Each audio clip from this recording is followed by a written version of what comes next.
n'exigerait pas n'exigerait pas nécessairement de connaître l'anglais. Monsieur Larose?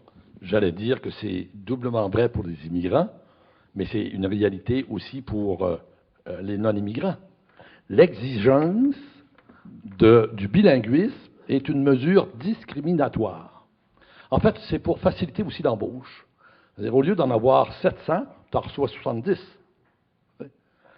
Ça, c'est une mesure de discrimination. Est-ce que je comprends qu'il faudrait renforcer la loi? Si je peux me permettre, ça c'est un constat que j'ai vu depuis que j'étais à la direction des affaires juridiques au Conseil de la langue française. Et ça a continué jusqu'à temps que j'étais ministre de l'Environnement du Québec. Ce qu'on appelle en anglais enforcement, c'est-à-dire l'application rigoureuse de la loi, c'est ça qui manque. Parce que ce que Gérald décrit, sont 70%, j'ai aucune raison de le douter. C'est pas un chiffre que j'ai jamais vu étayé par une étude récente scientifique. Mais je vais vous dire ceci. Depuis le 26 août 1977, la Charte de la langue française édicte qu'on n'a pas le droit d'exiger la connaissance d'une langue autre que le français pour accéder à un poste, à moins que cette connaissance soit nécessaire pour l'application de la tâche. Il y avait une série de décisions. La jurisprudence était constante à l'Office de la langue française. La vraie question, c'est aujourd'hui, est-ce que c'est appliqué? On a des livres de loi sur l'environnement, mais est-ce qu'il y a un rapport de force avec les sociétés qui permet de si c'était appliqué, est-ce que ça renforcerait la cohésion de la société québécoise? Moi, je pense que d'une manière générale, on fait abstraction d'un simple fait. C'est qu'aujourd'hui, il y a une lingua franca. J'ai 54 ans. Le Québec dans lequel j'ai grandi, mon père était un homme d'affaires, il était bilingue. Mais il y avait un réflexe à l'époque. Il y avait un anglophone qui arrivait dans un groupe de personnes qui parlaient français, je l'ai vu. On changeait tout de suite pour l'anglais. Pourquoi? Parce que les autres ne parlaient pas français. Aujourd'hui, le bilinguisme chez les jeunes anglophones est à des niveaux jamais vus auparavant. Donc, il faut réaliser que la société a changé largement grâce à la loi 101. J'ai travaillé avec Camille Lorrain à cette époque-là. Je vais me permettre de vous raconter une anecdote que Pierre confirmerait. Après le référendum de 80, on a constaté qu'une des raisons majeures pour lesquelles le référendum de 80 avait un si grand écart, c'est qu'en seulement 3 ans, la Charte de la langue française avait réussi à donner un tel sens de sécurité dans la population majoritaire que ça avait enlevé beaucoup du goût de certains de dire, mais notre seule solution, c'est de partir. Comme disait M. Larose, on va faire un autre forum sur... Dominique Olivier, vous vouliez réagir? Non, simplement, je voulais ajouter, parce qu'on parlait tout à l'heure des jeunes issus de l'immigration, il y a plusieurs études qui ont montré que les jeunes issus de l'immigration, non seulement, effectivement, sont bilingues, comme beaucoup de jeunes anglophones, mais sont souvent trilingues et polyglottes. Alors, on ne comprend pas, quand on regarde les taux de chômage dans certaines communautés, qu'on se retrouve encore avec ces problèmes-là, au-delà du français. Ce sont des jeunes qui sont diplômés ici.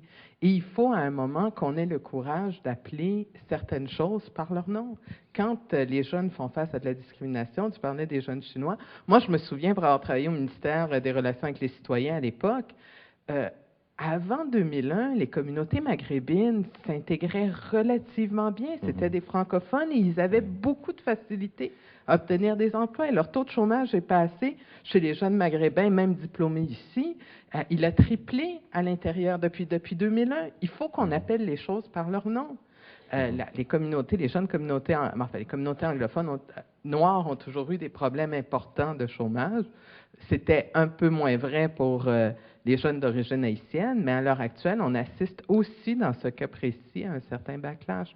Donc, effectivement, quand on parle de cohésion sociale, la langue en est une, mais il y a aussi d'autres facteurs qu'il va falloir qu'on ait le courage de regarder. Et c'est ce que je disais un peu quand je parlais des identités plurielles. Il va falloir qu'on accepte que tous ces jeunes-là, j'entendais encore mais tantôt dire des jeunes Chinois, mais c'est aussi des jeunes Québécois, et c'est le Québec de demain, et il va falloir qu'eux l'affirment et qu'on le leur reconnaisse et qu'on leur reconnaisse le droit de l'affirmer. Mais s'il y a tant d'autres facteurs qui sont très importants dans l'idée de l'intégration, de la cohésion sociale des personnes immigrantes, entre autres, est-ce que ça veut dire est-ce qu'on pourrait dire qu'à l'heure actuelle, nous n'avons pas de problème de cohésion sociale liée à la question du français? Est-ce qu'on peut dire que c'est, dans le fond, Il n'y en a pas de problème avec la langue française lorsqu'on parle de cohésion sociale. En d'autres termes, l'équilibre est atteint. Est-ce que c'est ce qu'on peut dire? Mais peut intervenir. Michou? Oui, parce que les êtres humains sont complexes et on a plusieurs besoins. Oui, il faut qu'on mange, alors c'est pour cela qu'on insiste sur les droits socio-économiques, mais après ça, nous sommes les êtres humains avec d'autres aspirations, nous sommes aussi des êtres sociaux, et je crois qu'au niveau de la langue française, bon, ça pourrait rejoindre nos besoins d'être les êtres sociaux qui s'intègrent bien et qui seraient capables de participer dans la société. Donc ça, c'est ma réponse, mais j'aimerais juste faire un commentaire suite à la question de comment appliquer la langue française dans les compagnies puis parmi les employeurs. Parce que l'année passée, j'ai assisté à une conférence par le directeur de ancien directeur d'office de la langue française, puis lui, il a mentionné encore le défi de la mondialisation, parce qu'il a dit que quand on a passé la loi 101, on n'était pas conscient de l'impact d'Internet et tout le domaine, comment le domaine d'affaires est tellement dépendant sur l'extérieur, la langue, le monde anglophone. Alors, c'est pour cela que je pense que il faut revenir sur la question dans un autre forum sur comment le Québec devrait réapproprier ses pouvoirs économiques dans le monde. Bon, je sens que la question de la cohésion sociale est large et qu'en effet, il y a beaucoup de facteurs qui l'influencent qui vont au-delà de la langue. Je vais vous donner la parole, Gérard Delarose, dans 2 secondes, mais il y a quand même, dans ce que vous avez dit, des éléments qui sont liés à la langue. Oui. Bon, d'abord, un facteur d'identification au groupe auquel on appartient, la question de l'identité. L'affirmation par le groupe appelons-le majoritaire, là, de l'importance pour lui de vivre dans cette langue. L'importance aussi d'expliquer aux personnes qui arrivent de l'étranger pour s'établir ici pourquoi cette loi existe, pourquoi ces obligations linguistiques ont été adoptées. Il y a des raisons historiques qui l'expliquent. En même temps que le français pourrait être perçu comme et le fait d'adhérer à cette langue et de parler ici en Amérique du Nord cette langue, une façon d'affirmer une résistance à une certaine forme de mondialisation contre laquelle on pourrait vouloir s'élever. Il y a des éléments qui sont liés à la langue française et qui contribueraient à la cohésion sociale, en même temps qu'on sent bien qu'il y a beaucoup d'autres facteurs auxquels les francophones devraient s'intéresser pour augmenter la cohésion sociale. Gérard Larose, un dernier commentaire. Ensuite, on va aller aux tables. Moi, je voudrais qu'on soit clair, c'est-à-dire la maîtrise de plusieurs et d'autres langues par les individus, à mon avis, puis d'ailleurs là-dessus, c'est une caractéristique du Québec, c'est une richesse extraordinaire.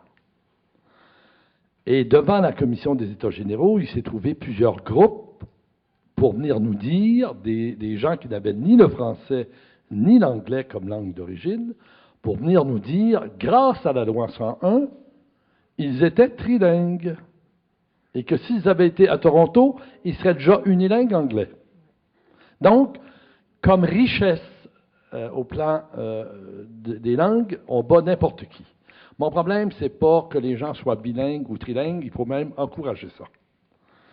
C'est dans la mesure où, effectivement, comme dispositif public lié à l'identité collective et lié à la pratique citoyenne, si on est radical pour imposer le français, on crée une condition objective pour que les individus, eux, s'adonnent à toutes les langues. C'est ce qu'ils font déjà.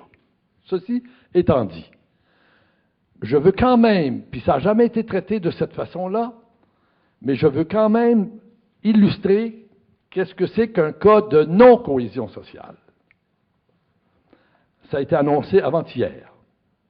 On va investir 2 stades olympiques dans les hôpitaux de Montréal. Exactement pour correspondre au vieux Canada français. Alors que pour un dispositif high-tech comme celui qu'on vise, on aurait pu avoir un dispositif vraiment Québec moderne. C'est-à-dire français, mais ouvert sur le monde pour y voir toutes les équipes anglaises, mais espagnoles, etc., parce que les équipes de recherche, ils ne travaillent plus rien que dans une langue. Mais on a collé au fond, on est resté encrouté dans le vieux Canada français. Mais là, disons qu'on va écouter parce qu'on va se grever collectivement pour bien des années. La cohésion n'est pas menacée à l'heure actuelle, mais dans quelques années, on saura en reparler.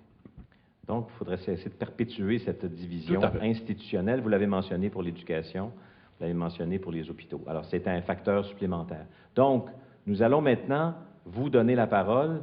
D'abord en petit groupe, il y aura une possibilité d'échanger en plénière. Les panélistes vont aller vous rejoindre et je demanderai à Jean-Sébastien Bouchard, qui est au milieu de la salle, de vous expliquer comment on va procéder.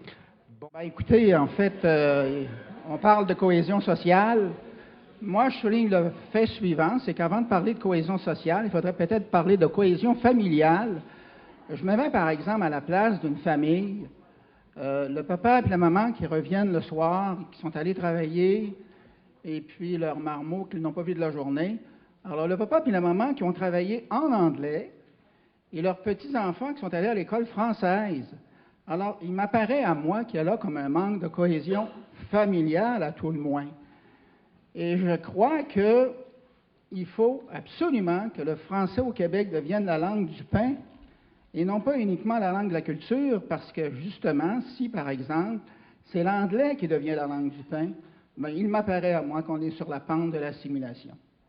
Je ne veux pas, là, si vous voulez, être un empêcheur de danser en rond, là, mais par exemple, dans ma Beauce natale, lorsque vous regardez, par exemple, les hebdos en janvier, vous avez de la publicité d'écoles de langue.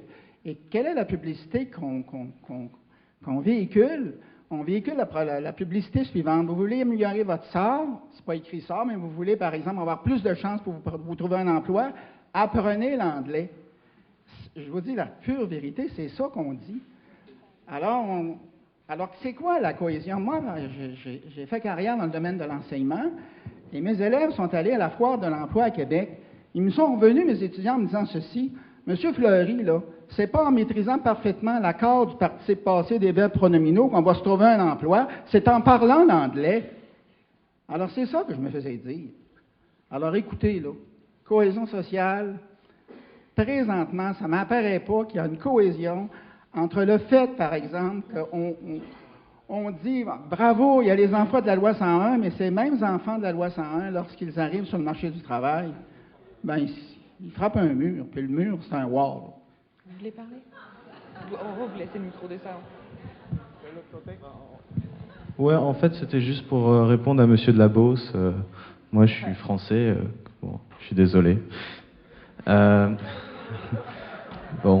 Issu de l'éducation nationale française, et malheureusement, oui, c'est vrai que la loi 101, ça a créé des dysfonctionnements, j'ai l'impression, parce que nous, en France, finalement, l'anglais aussi, c'est un critère de sélection.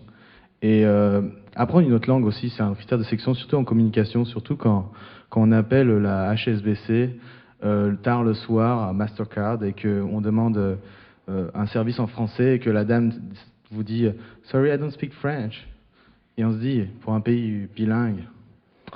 Donc on se dit qu'il y a des dysfonctionnements, surtout quand on apprend que la HSBC est située, enfin, le service d'aide communication est situé à Montréal. On se dit, il y a un problème. Donc je pense que, oui, la langue doit être un moteur de cohésion sociale. Comment ? Non. J'ai demandé au niveau de la HSBC, c'était une anglophone, bien et bien. Non, j'ai demandé confirmation le lendemain matin au service en français. Donc, c'est ça, c'est que malheureusement, oui, la cohésion sociale doit se faire par une langue, c'est sûr. Après, c'est clair qu'il y a toujours des problèmes sociaux, mais que voulez-vous, ça c'est le problème de chaque pays, je pense, qui doit faire avec l'intégration des deuxièmes générations, comme on appelle en France, c'est-à-dire les enfants issus de l'immigration, et puis la troisième, la quatrième, et c'est ça. C'est quelque chose qui se fait lentement, et malheureusement, ça se fait toujours par des problèmes. Voilà. Désolé.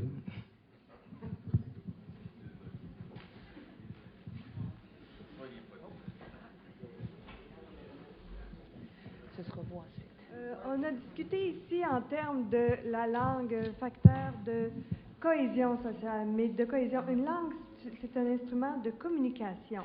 Alors, on se demandait, à la lumière du panel qu'on a eu tout à l'heure, que plusieurs autres facteurs de cohésion sociale que la langue. Peut-être qu'on donne à la langue un rôle qu'elle n'aurait pas vraiment.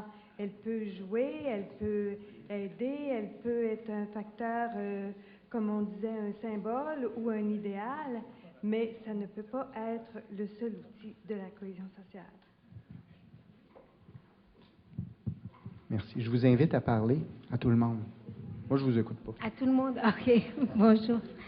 Bon, moi, je disais, oui, la langue, c'est un facteur de rapprochement, de cohésion, dans le sens que, oui, il y a du rapprochement, d'échange, de la convivialité, etc. Mais il ne faudrait pas se mettre un bandeau sur les yeux et ne pas voir que aussi, ça peut être un facteur d'exclusion, de racisme, de préjugés et tout ça.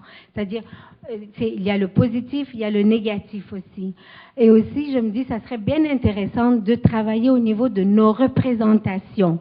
Qu'est-ce que c'est pour chacun de nous? Qu'est-ce que ça évoque pour nous, le mot cohésion sociale? Et puis, une fois qu'on a installé ça, on dit, bon, qu'est-ce qui aide à une cohésion sociale et qu'est-ce qui peut nuire ou freiner la cohésion sociale. Alors, un premier exercice à faire, c'est de se poser la question sur nos propres représentations. Puis aussi, on a été bien frappé par le discours de M. Larose, là, quand il dit l'exigence du bilinguisme est une mesure discriminatoire. Aussi, que l'anglais au travail est un atout, c'est un atout, mais non pas une exigence. Et aussi, ce qui a beaucoup frappé, c'est de voir qu'aujourd'hui, 70% dans le travail, on exige la connaissance de l'anglais pour obtenir un travail. Ça, c'était un petit choc. OK. Oui, bien, un commentaire qu'on a eu à notre table, c'est que les Québécois devraient davantage s'affirmer. Si on ne s'affirme pas, bien, on n'affirme pas la langue qu'on parle. Un exemple, lorsqu'on se fait répondre en anglais dans les commerces, certains vont changer pour l'anglais, hein, c'est plus rapide. Mais souvent, on s'aperçoit que lorsqu'on impose le français, bien, la personne qui est en face de nous parle le français. Donc, il faut l'imposer. Il faudrait également appliquer la législation qui est présentement en vigueur. Puis à ce niveau-là, bien, le gouvernement devra avoir un rôle exemplaire, ce qui n'est pas le cas. Par exemple, je suis en train de monter un dossier à la SAC. J'avais posé la question aux responsables des services linguistiques, pourquoi est-ce que la politique officielle de la SAC, les employés sont obligés de répondre en anglais si quelqu'un leur demande. Puis on m'a répondu que, oui, c'est ce qu'on m'a répondu. J'ai le courriel, puis je peux vous le faire suivre si vous voulez. Oui, en tout cas. La politique officielle de la SAC, c'est qu'ils sont obligés de donner le service en anglais sur demande. Lorsque je leur ai demandé pourquoi, question de qualité de service. C'est comme si on allait chez un mécanicien faire réparer sa voiture, puis qu'on avait mal aux dents en même temps. On va dire, hey, pourrais-tu me faire mon plombage de dents en même temps? Il va dire, non, on va voir le dentiste. Alors, on est en train de confondre qualité de service puis la langue de service. Le rôle du gouvernement, par exemple, avec la SAC, c'est de donner des services sur l'assurance automobile.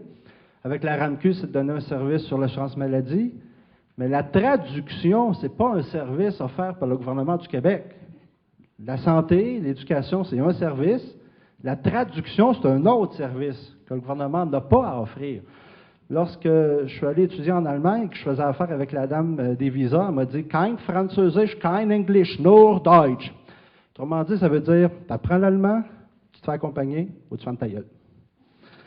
Ensuite de ça, même dans la fonction publique, ouais, on a mentionné qu'il y a certaines exigences de l'anglais pour traiter certains dossiers. Puis, malheureusement, ben, l'anglais est perçu aussi comme langue d'ascension sociale, puis langue de promotion. Donc, en gros, c'est ce qui s'est dit à notre table. Est-ce que j'ai oublié quelque chose? Quelque chose à rajouter? Non? Bon. Merci. J'aimerais avoir plus de temps pour entendre tout le monde, mais on est coincé à la fin. On veut terminer à 22 heures. Monsieur? Oui. Une minute, s'il vous plaît. Ok. Puis après, Alors- on va juste entendre les experts. Préparez-vous une phrase, les experts. D'accord. Merci. Alors, première chose, moi, je veux reposer une question à tout le monde. C'est quoi une langue? Et une langue, j'ai une réponse pour vous en même temps, bien sûr. C'est que, moi, selon moi, la langue, c'est la chose la plus fondamentale dans une société. Sans langue, il n'y a pas de communication. Et sans communication, il n'y a pas d'interaction entre les gens. Et sans interaction entre les gens, il n'y a pas de société. Alors, juste un petit point pour mettre en contexte. Pour ce qui est de la cohésion sociale, je crois qu'avant même de parler de cohésion sociale, la racine de la cohésion sociale, c'est quoi? C'est la cohésion individuelle. Qu'est-ce que ça veut dire, la cohésion individuelle? Ça veut dire, pour avoir la cohésion sociale, il faut d'abord que chaque personne qui forme cette société comprenne la société. C'est quoi la société dans laquelle je vis? Et moi, je place la langue comme étant un outil. C'est pas juste un outil, mais c'est d'abord un outil qui permet, là, je vais essayer de tracer un entonnoir. Imaginez que on a un entonnoir, d'accord? Et moi, je suis l'individu au bout de l'entonnoir. Et l'entonnoir, au fond, c'est la langue. C'est-à-dire, si j'ai la langue française, ce que ça me permet, c'est que ça me permet d'avoir accès à la culture. Donc, au fond, il y a la culture qui est comme toute partout en haut. Avec la langue me permet de comprendre, d'interpréter cette culture, puis de, selon mes valeurs, retenir certains éléments que je vais bourrer dans mon entonnoir. Puis qu'est-ce qui sort de mon entonnoir? C'est mon identité. C'est mon identité.